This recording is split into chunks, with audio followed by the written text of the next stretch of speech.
Hi, everyone. Welcome to the Canadian Passive Investing Show. I'm your host, 𝗖𝗽𝗶 𝗖𝗽, and I'm joined by my co-host, August Biniaz. We have another great show for you today. Please like and subscribe as it helps us build our channel and allows us to keep bringing you great content and expert guest speakers. Our mission is to empower investors to earn passive income through real estate investing. Now, today we are joined by Chris Odegard. I hope I got the name right there. And a little backstory about Chris. He was a conventional investor who experienced an illiquidity event in 2009 and lost 55% of his assets. Now, after reading Rich Dad, Poor Dad, he began investing in real assets, mostly insulated from the volatility and taxation of the stock market. In 9 short years, he recouped his 55% loss and multiplied it many times over. Chris is now an alternative investment blogger and educator and shares his experience and knowledge with you at theprolificinvestor.net. So we believe this interview with Chris will bring great value to busy professionals looking to retire sooner and achieve financial freedom. We will also discuss the hierarchy of investors and a proprietary method Chris has developed to train and help others reach financial freedom. So we're really excited and grateful that you're here with us today, Chris. Welcome. Welcome, Chris. Hey, thanks for having me on. I'm looking forward to it. Fantastic. Let's just dive right into things. Chris, if you could please tell us about your background and your start in real estate and other alternative investments. Well, you kind of took the beginning of it there.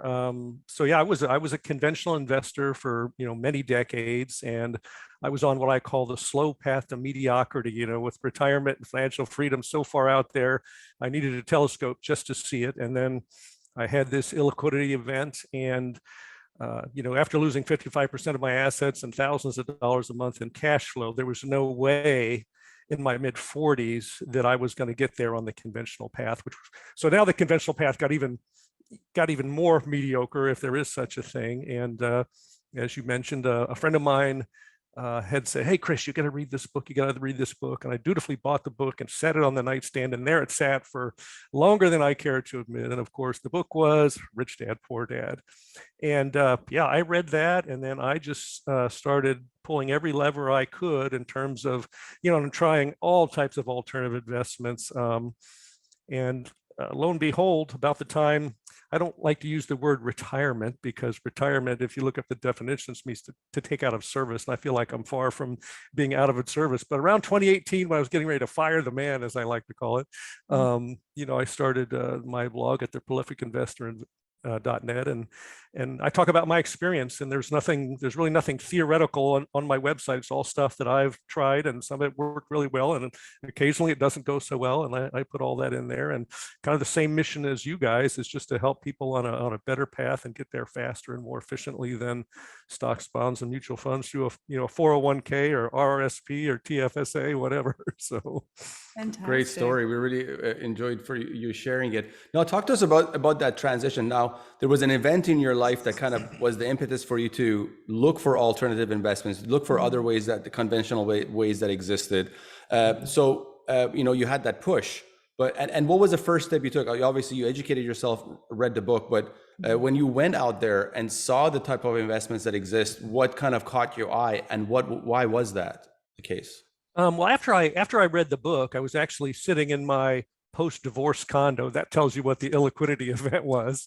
And an ad came on the radio, and it was from Robert Kiyosaki's training organization, and he happened to be having a free seminar. And so I went to that seminar, and that led to the free seminar, led to the paid seminars. And my son and I, who was 17 years old at the time, we took real estate classes all over the country, everything from rehabs and notes and flips and wholesaling and creative financing. And the first thing that that got me going, and I knew this was going to happen.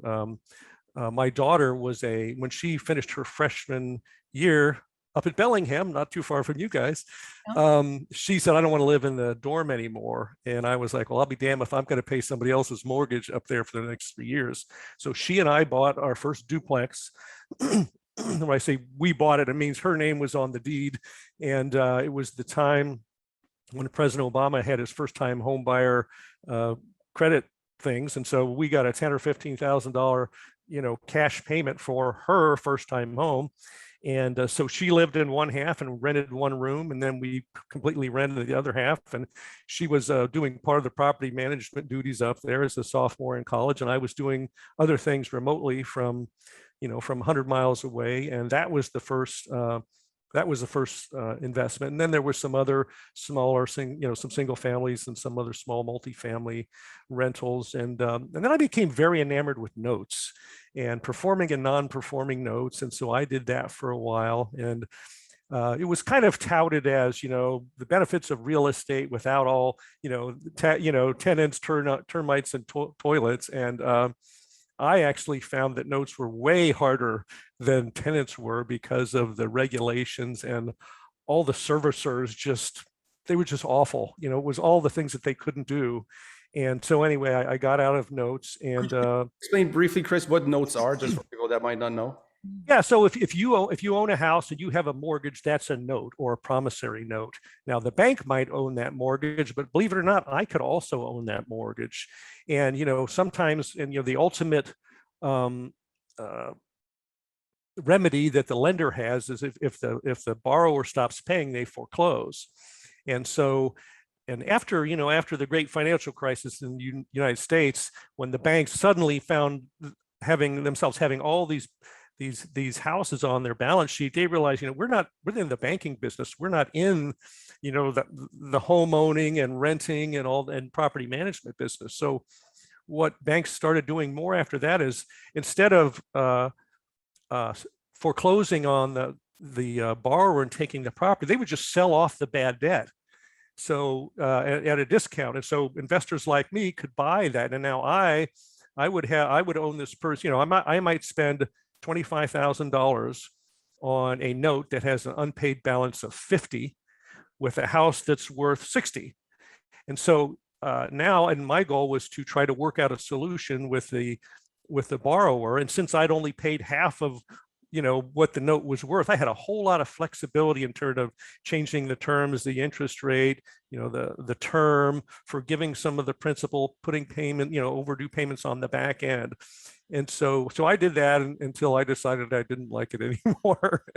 And there was a guy I heard speak one time, and he said, the price of, and he was talking about real estate. He said, the price of real estate only matters twice: when you buy it and when you sell it. Everything in between is irrelevant as long as you're a cash flow investor. So as I was trying to grow my investing business, and I got more serious, and I got a bookkeeper, and now I've got financials, and I looked at the financials of these single family rentals and small multifamily units, and I went, is that all the money I made on that in the last 12 months?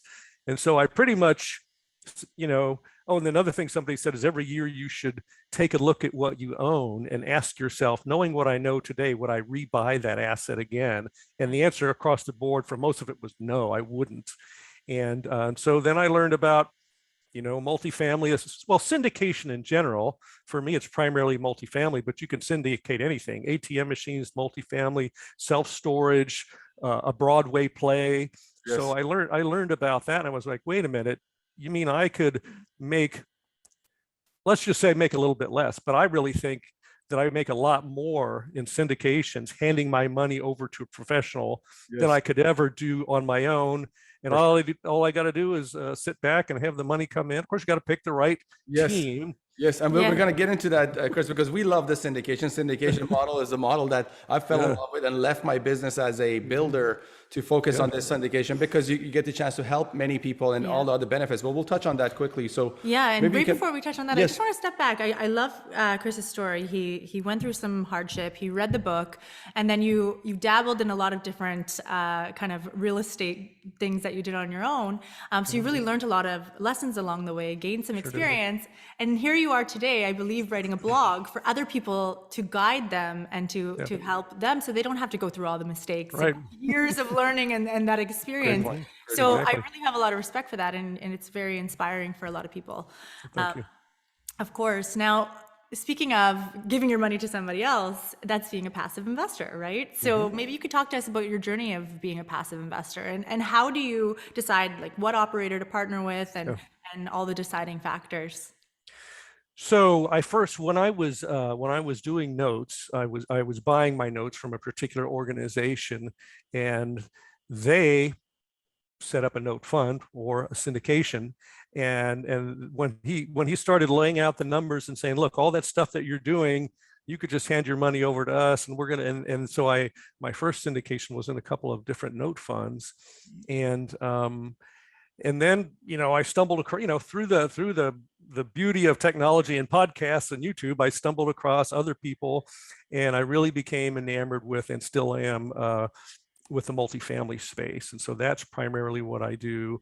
I've done some ATM things and some self-storage things. I'll probably do some more self-storage if the opportunity comes along. But we've seen how multifamily has performed all through the pandemic. It's got the attention of a lot of people because it performs so well. And now everybody wants to be in that space, and there's a good and there's a bad part to that. But Totally. So he got hooked on building wealth while he's sleeping. Yeah, He got hooked on that for concept, sure. right? But also, The greatest story is with many people, experts that we speak to, you can see their journey, and they've tried and tested many different, strategies, and then a lot of them end up, in multifamily, in that space, so the space that we truly believe in. And Chris fell in love with that kind of passive portion of that. So that's really cool. But Chris, let me ask you now, when you're looking to partner with an operator, sponsor, somebody who's put the deal together, what are the points you're looking at? So, and we had a conversation with an associate last night, and the conversation was about the competitive edge that we have in our business, and the topic was around returns. Are returns the only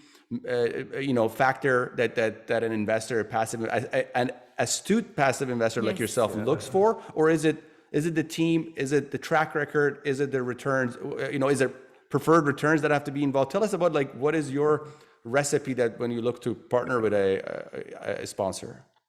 So I wish I could give you this really, that I've got this big giant model and I plug everything into it, but I don't. So I kind of stumbled luckily across it really comes down to whoever the sponsor is being recommended to me by somebody I know, like, and trust, and have some confidence in, and maybe that person has got a track record with this sponsor, and the sponsor as well has a track record. But some of it depends on what you're looking for. And I talk about this, I won't say that yet, what you're looking for from, what type of investor you are and what you're actually looking for from your investment. Are you looking for capital appreciation? Are you looking for cash flow? Are you looking for both? Is a syndicator doing cost segregation so that you can get the biggest tax advantage? And everybody should have an investment criteria, and one of the things in mind is that it has a built-in tax advantage. So guess where that typically leads you? That leads you to some real asset that's got some type of depreciation. So and a track record is really good. And also something else is like, how quickly am I going to get my capital back out of this deal? So those are some of the factors. And I don't have a real nice formula I could hand to you, but those are some of the things I look at. They came to me from somebody I know, they've got a track record of delivering, some kind of decent returns, quick return of capital. And I just learned the other day that there are some apartment syndicators that don't do cost segregation. I was thinking, well, why wouldn't you do that? I mean, isn't that a disservice to your investors? Yeah. So, stuff like that.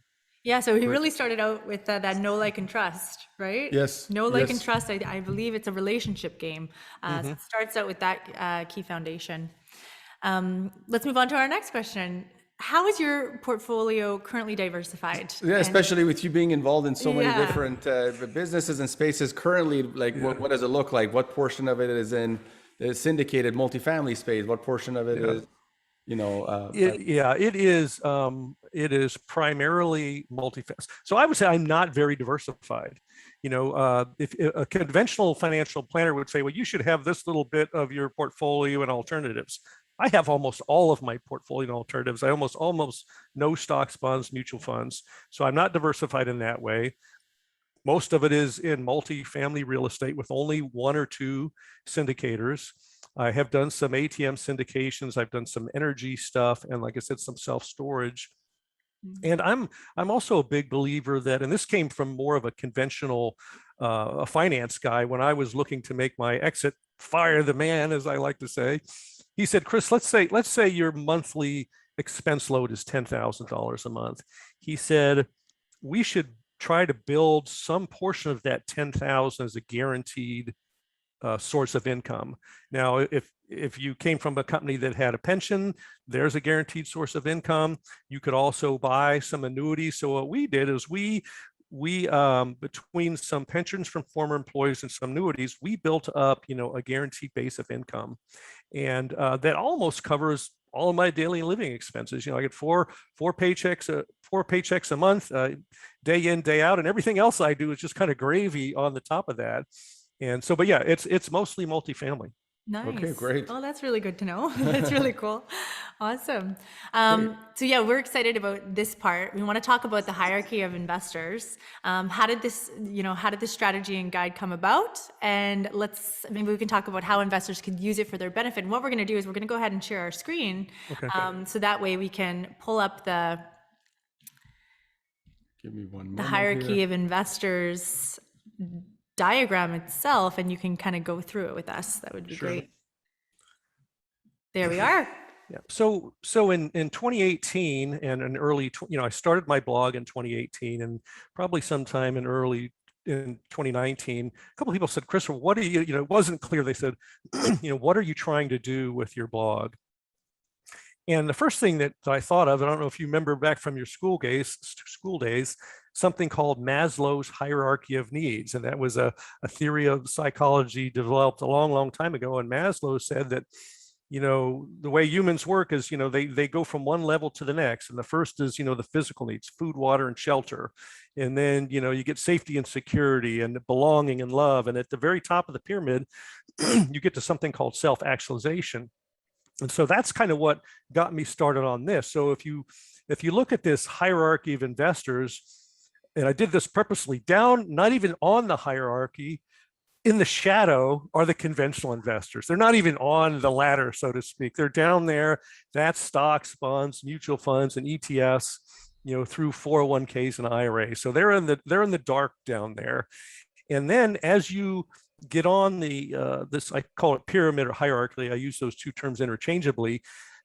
These are just some examples of all the alternative investments that you could invest in. And unlike Maslow's hierarchy of needs, you don't have to start at the bottom and move to the top. That's typically the way it works. Some people become accidental alternative investors when they've outgrown their first home and they go to buy the next one because the family's gotten bigger and they need more space. And they say, hey, instead of selling that first property, why don't we just keep it? And so, just kind of by accident, they became an alternative investor. Then maybe they move into some other thing. So those are some examples, not in any particular order, of the alternative investment. But up on the left side, you see the disadvantage, the neutral, and the advantage. Those are 13 different categories where I compare how alternatives are to conventional investments across those 13 different things. And so 11 of them, if I get this right, so 10 of them are in favor of alternatives, two are neutral, and one is in favor of conventional. So let's talk about the advantage that conventional investments have. So that's at the top. It's liquidity. The only advantage that stocks, bonds, and mutual funds have over any of this other stuff is liquidity. You can instantly turn them into cash. But what is the alter ego of liquidity? It's volatility. So the ability to buy and sell at will is what creates these wild gyrations. And then if you look at all the other things in green there, those are all the areas where alternatives are superior. And there's a couple of them that I find really fun to talk about. One of them in there is insurability. So think about this. You're a conventional investment. You've got a $500,000 stock portfolio, and you walk into your insurance agent and say, you know what, I'd like to protect this asset against loss. I would like to buy an insurance policy to protect my stock portfolio. What is the answer to that question? After they stop laughing, the answer is no. So, insurance people are pretty sharp about analyzing risk. What is it about the conventional investments that are uninsurable?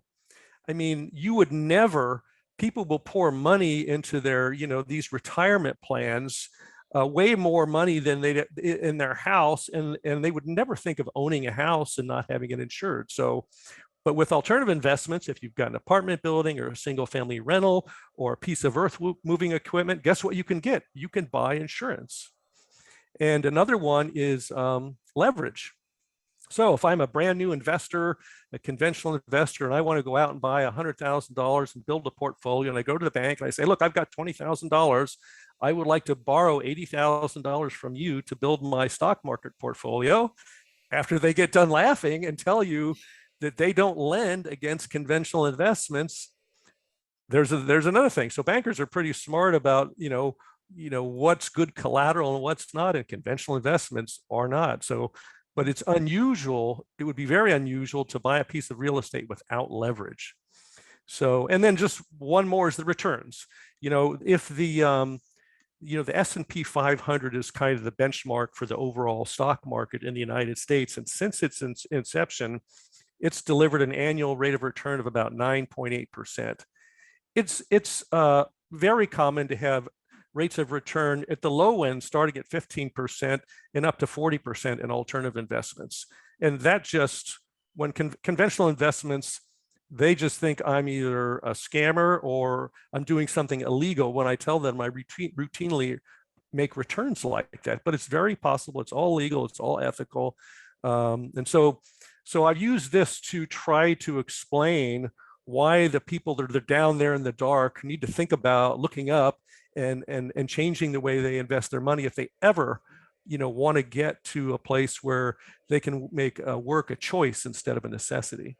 I love it. I love the guide you've created. Yeah. But just to add to one thing here is what our attempt here at CPI, what we're trying to change is to create some liquidity, or not some, but create liquidity in the syndicated, the exempt market or the private placement space. And we're doing that through the tokenization of shares and to create a secondary market. But that's a topic of another day. But one of the first companies in Canada to create liquidity of shares in limited. Well, and that's a great thing. That would be another one of those factors to take into consideration when you're picking a syndicator. Is there some liquidity other than when the exit is? And if you guys have created something, you're melding the best of two worlds together there. So we'd have to maybe that wouldn't be a disadvantage with you guys. That's awesome.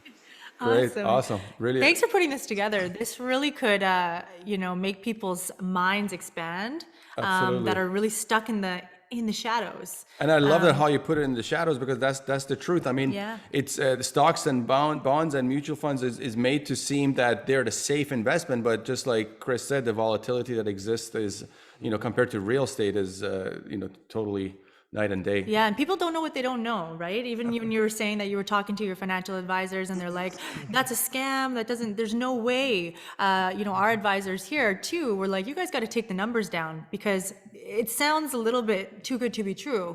But once people really catch on to what we're really talking about and educate themselves, it becomes something really exciting. Once people receive their monthly distributions. Yes, their monthly distributions that we send.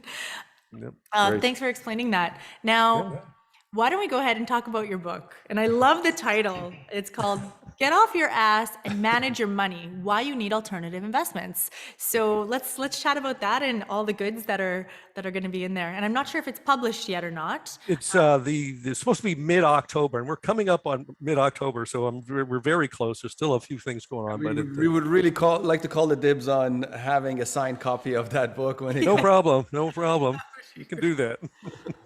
Yeah. So, let's see, this is at the end of 2019, I had hired a business coach to try and figure out how to help me grow the reach and influence of the prolific investor. I mean, if you're trying to help people, if I'm just talking to 5 people, it's not really going to change anything. And so I had a business coach, and it was amongst all the other things that we did, improving the blog and the website and digital marketing and all that kind of stuff that I knew nothing about. She said to me one day, she said, "Chris, can you write a book?" And I said, "Absolutely." And that was like the beginning. And I was on a walk one day with my partner, and we were talking about the title. And somebody had said, look, a title needs to do 2 things. It needs to get somebody's attention, and it needs to make it very clear what you're talking about. And as we were on this walk, it was like, get off your ass and manage your money, why you need alternative investments. So I thought, I think that covers both of the main things. And I thought, I went through this journey over a decade, and I went, 5 steps, or 2 steps forward, 5 steps back, left, sideways. If I could, it's okay to learn from other people's mistakes. You don't have to make them yourself. And if I could put together this book in such a way that it would, number one, tell people why alternative investments are superior and what they are, and just give them kind of a more efficient pathway, from here to there. That's what I wanted to do. And say something else. And this is, the hierarchy of investors is really front and center, because I'm that's what I was going to say. The book is really built around that. Exactly. Nice. That's what I was going to say. I was going to say, hey, that what you've created there, you can literally build a book around it, and that's what you've done. Is everything starts from that, that guide. Yeah. And I talk about those advantages and disadvantages of the neutral in detail. And I actually use one of my alternative investments as a real life example, and that's the ATM machines. And the nice thing about the ATM machines is that you invest your money and they deliver a fixed return every month for 7 years, and they have not failed since 2018. So that just makes the math really easy to do. And I show people both ways. Look, because the ATMs come with bonus depreciation, believe it or not. So, here's the internal rate of return just on the investment. And here's the internal return when you take into consideration that you didn't maybe pay $30,000 in taxes in that first year. Powerful, very powerful. Yeah. So yeah, it's been a real fun project. And I'm, I say, look, the marketplace very quickly judges the value of any new entrant. So we're gonna find out really soon here what the marketplace thinks about the book. So fantastic. Okay, that's really cool. Yeah, we would love to order it on Amazon and leave a review as soon as it becomes available. For sure. And now, Chris, do people come to you and you mentor them and you kind of guide them through like step by step on how they can succeed as a passive investor? Yeah, it's been something that, it's been something that just kind of happened. It wasn't really, I like not having a job, and I'm not trying to create another job for myself. And, but on my website, I have this, free 30-minute virtual coffee, and I set aside 1 day a week, which is Thursdays, to talk with anybody who wants to talk with me about, investing, alternatives, their financial situation, whatever. And then sometimes, well, more than sometimes, somebody says, okay, Chris, now what? What do we do now? What if I want to talk with you every week or every month? So I do have a little thing on there. There's an alternative investment mentoring program. So I do with a handful of people, if they really want to, have more of my time. So, but really, I think the best thing that I can do is to get this book out there, and that'll really allow me to, spread that message, in a more efficient way. And it's really good to have somebody like Chris that they, trust in and they believe in. And, when they go to make an investment, they can call you up and say, hey, I need your opinion, like right away, like help me out here to make sure I'm not spending my hard-earned money on something that's probably not a good idea. For sure. And I've met a ton of great people from those virtual coffees. Matter of fact, I was just at an event in Dallas, and there are a bunch of people in Dallas that had talked with me on the phone, and rather than sitting down the street, drinking a beer and watching football, during the evenings, I just as soon be talking about this stuff with people. So isn't it exciting? That's awesome. Great. Exciting, and sharing your knowledge and wisdom to change other people's lives. So that's awesome. really. And let's talk about that here. Yeah. What is your advice to a busy professional looking to start passively investing in real estate? What do you tell people when you get on those coffee meetings with them? Well, I'll tell you the funnest thing that I tell, if it's a young person, and believe it or not, a lot of young people are way more open-minded than the people of my generation, because they've just been so. One of the ways I like to answer this question, if I knew in my 20s what I know today, I would have never put a dime in a 401k. Okay. Because 401ks, and I've written a blog about this, and it's in the book, 401ks actually cost you more taxes in the long run. And that's one of the big selling points. It's just not true. But there's just a whole industry that's out there pushing this and advertising, because it's very easy, repeatable money for the people that run those programs. But anyway, that was one thing. The problem with that question is that, and I, even in the book, I say this, it's like, okay, you get to the end of the book, it's like, now what? I can't tell you, go put your money in this. Right. You have to figure out what kind of investor you are. Are you an active investor, a passive investor, somewhere in the middle? Like I said before, what do you want from your investments? You want cash flow, appreciation, you want built-in tax benefits.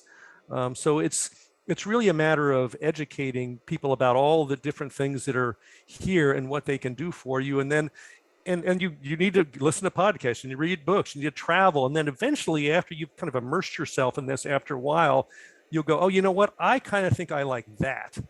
Right. And so it's, you just have to, engulf yourself in the industry and kind of go figure it out. And I can kind of try to take you down that path, but then you get to right to the end, and it's an individual decision. You help them kind of wrap their head around what their investment thesis is before they get started in anything. Yeah, what's the world of possibilities, and how do these investments perform, and why are they so superior to all these other ones? And hopefully at the end of the day, somebody will go, man, I want to get on that pyramid. I want to start climbing. And but where they land on that, that's an individual thing. Oh, fantastic. Chris, great you're conversation. Awesome. Yeah, really enjoyed it. Really enjoyed it. Now we get to the next segment of our show. 10 championship rounds to financial freedom. Okay, let's do it. Let's do it. Okay, number one question. Who was the most influential person in your life? Well, I'm going to break some of the rules around here because I'm a rule breaker, just so you know. I always admired the people that said, oh, I had this mentor, when I was growing up, or there was this person. I never had that. I never had that person. So my mentors were the people that I listened to back in the day on audio cassette, people like Jim Rohn and Zig Ziglar, and of course later Robert Kiyosaki. So those are the people that, and the first two, Jim Rohn and Zig Ziglar, was mostly just about your mindset. It's looked like, hey, everything that's ever happened to your life is because of a decision you made. So stop blaming other people and take charge. And so those are kind of those people, put a whole bunch of good ideas in my brain that have really, carried me throughout. And in the corporate world, I had a successful corporate career as well. And, so it's all served me very well listening to people like that. That's fantastic. I love that. What is the number one book you recommend? Again, I'm going to say three. One of them is Tax-Free Wealth by a guy named Tom Wheelwright. He's one of the smartest tax guys in the country, and he travels all over the world. And he says, look, the tax system is pretty much the same everywhere. It's just a series of incentives, and if you take advantage of those incentives, the governments will reward you. So that's one. And the two others are another one. The two by Robert Kiyosaki, Rich Dad, Poor Dad, and Cash Flow Quadrant. And there's also one called 401 Chaos by a guy named Andy Tanner, and he really goes into how people are just getting so raked over the coals in the 401ks. So all really great books. Awesome. If you had the I have trouble picking favorites, as you could tell. No, that's good because there's so many. I actually enjoyed that. I really enjoyed that too. I took some notes as well from some of those books. Now, if you had the opportunity to travel back in time, what advice would you give your younger self? Oh, we spoiled that one. That was don't ever put a dime in the 401k. That was the advice. I know the answer to that one. Now, what's the best investment you've ever made? The best investment, there have been a couple of them, but I will follow your rules and I'll give you one. So in 2019, so I've come to believe that I can get better tax treatment outside of the 401k than inside. And I'm talking about a pre-tax kind of a 401k. So when you take that money out, that's a taxable event. So in 2019, I took a $100,000 distribution from a 401k and basically created an extra $100,000 of income. So that's a big tax problem. And I did it on purpose, and I knew that there was a way to mitigate that. So in the United States, energy investments get a lot of good tax treatment. So that's oil, natural gas, coal, and what's probably coming with the Biden administration, there's a lot better tax treatment for the greener stuff.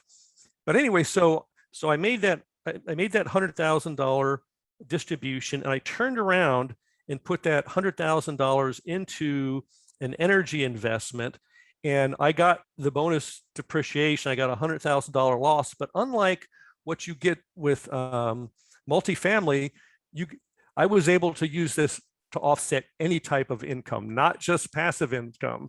So I completely wiped out that $100,000 extra income and all of my tax burden for the whole year. So in 2019, I paid zero federal income taxes. And I wrote 2 articles about this because, President Trump paid $750. So I called him an underachiever because he paid $750 and I paid 0. You paid 0. Oh, wow. I don't know why he paid $750. Look at you go. Oh, that's fantastic. Now, what's the worst investment you've ever made? The worst investment I ever made was when I was doing notes. I bought a non-performing note in Indiana, and I think I paid like $25,000 for the note, and it had an unpaid balance of $35,000, and the house was worth, let's say, 50 or 55. So, and when you buy these notes, you get them on a spreadsheet, and it gives you all the information. And in order to come up with that value of the house, something called a broker price opinion, where a realtor went out there and did an external look, and they said, yep, this house is worth this much, and I can see somebody's living in it. But there's typically a delay from when that information is put out and then when it makes its way to me and I make my decision. So anyway, I bought the note based on, like I said, around a $25,000 note based on that information. And I finally got, and I was living in Seattle, so I'm doing this remotely. I got a person out there to look at this. It was in December. I was getting ready to go on to a vacation to Seoul and Hong Kong. And I got the report back, and the house was not occupied. It was vacant, it was unsecure, and it looked like a crack house on the inside. It was completely destroyed. So the lesson, before I bought that note, I should have had another BPO done, because the old one might have been, maybe it was 90 days old. You go, well, that's not that much. Well, evidently a lot can happen in 90 days. And so this house that was supposed to have just somebody living in it who wasn't paying now was not just a paper rehab, it was a physical rehab. And so when I got back from my vacation, I had somebody out there secured up, and I got back and I had a contractor go out and look at it. And he said, you should donate it to the fire department. He said, this thing is a complete loss. Well, I was pretty new at note investing, so I just couldn't accept that answer. That would have been a loss of my whole $25,000. So I got a couple other contractors out there, and they did not say that. So I got it fixed up, and I sold it with owner financing. So now I took the non-performing note, and I turned it into a performing note, and I held it for a while so that it had, it had some payment history, and then I sold it as a performing note, and I turned that $24,000 loss into an $8,000 loss. So that was the best I was able to do, so I reduced my loss by 2/3. Okay. So anyway, that was the worst investment. Yeah. And if that's the worst investment anybody has, I know $8,000 is a lot of money to some people and less to others, but that was just a little bit of an education, Definitely learn from your lessons. Now, next question, how much would you need in the bank to retire today? What's your number? I don't have a number, and I think there's a better question to ask. And because the question you're asking is the question that's asked, when you're a conventional investor. And so let me think about this. I got some. So the median, I think to ask the right question is, how much monthly cash flow do you need to pay all of your expenses? So then you go, okay, that's $10,000 a month. Now with the conventional method, you might need a mountain of money this big. In the alternative space, you don't need this much. So the median income in the United States, I got it here somewhere. Hang on a second. The median income in the United States is around $63,000 a year. That's $5,250 a month. And there's something called, it used to be called the 4% rule, meaning if you had $1 million, you could take out 4% of that million annually, and that would, and whatever the assumptions that go along with that, that would last you the rest of your lifetime. Well, because of the way the market has performed recently, it's no longer the 4% rule, it's the 3% rule. So if you want to have an income of $63,000 using the 3% rule, you need to have $2.1 million in the bank. Now, I can tell you that the number of Americans that have $1 million in the bank, much less two, is that many. So, but you don't need to have that kind of volume of dollars when you have cash flowing apartment buildings, and when you can pay no taxes or very little taxes, with the benefits of alternatives. So the bottom line is I don't have a number like that. But what is your cash flow number? Oh, my cash flow number is a minimum of $12,000 a month. Nice. That's kind of that's a nice little number to have there. Awesome. Great. If you could have dinner with someone dead or alive, who would it be? I think it would be Abraham Lincoln.